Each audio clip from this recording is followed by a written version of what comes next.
I hope everybody is doing well. I very quickly wanted to cover ratio number 5.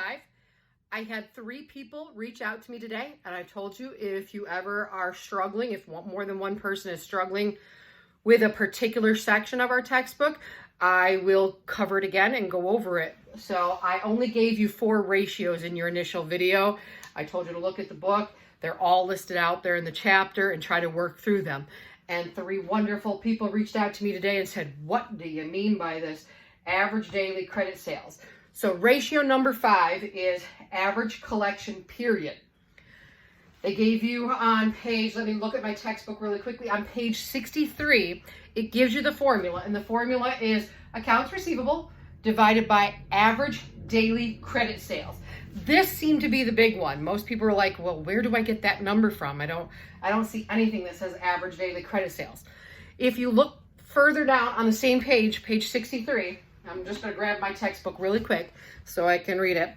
On page 63, it talks about the Saxon Company has $350,000 in accounts receivable. That, of course, accounts receivable is found where?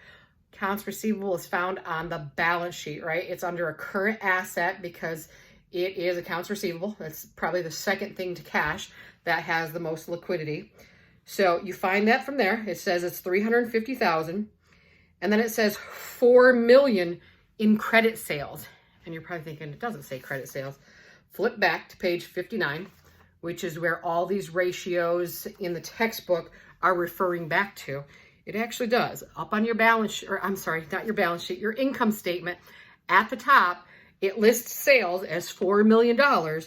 And right there in the brackets, it says all on credit. And if you look at the rest of your examples in our textbook, especially for 36, 37, for everything that's asking you to look at your average collection period and to look at any of these ratios for chapter 3, your sales will say all on credit. It has to specify that. Otherwise, you wouldn't have that number. So that is the first number on your income statement, which is your sales all on credit. So how do we get the average daily? Again, on page 63, looking through it, it says that we are literally going to take the credit sales, which in this case is $4 million, and we're going to divide it by 360.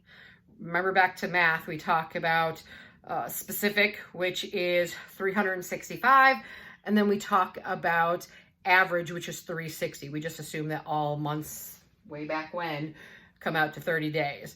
So if you, well, not if you had to take your math course. If you remember back to this is kind of like that. We're dividing the number by 360. For this average, if we were talking about specific, we would do 365. So in this case, we're taking that $4 million and dividing it by 360. If you take $4 million and divide it by 360, you're going to get 11,111. That's how they got this number, and that's what this average daily credit sales are.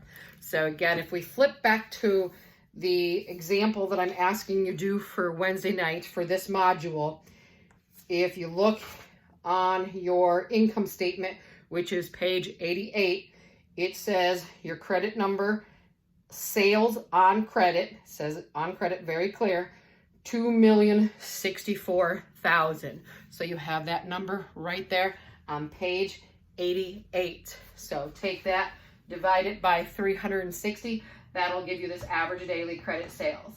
And then go find your accounts receivable number, which in this case, I'll even give you that. Your accounts receivable number is accounts receivable, 222,000.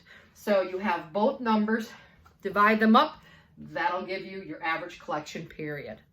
So I just wanted to be very clear. If any of the rest of you, you're going through number 36 for our in-class activity, if you have any other questions about any of the ratios and you're looking in the textbook and you've read the textbook and you just can't figure it out, let me know. And after my child's asleep at night, I will create a video and explain it to you.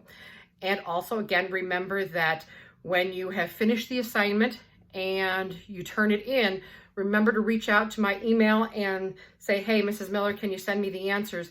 And I will send you all the answers once you've turned in your work for the night for number 36, because I want you to have feedback on it right away so that you know whether it's right or wrong.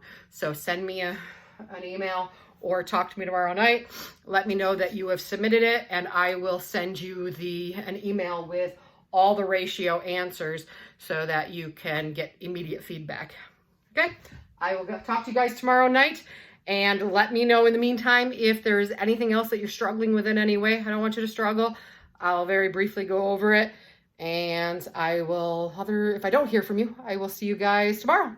Bye guys, stay safe. Hope you have a good night.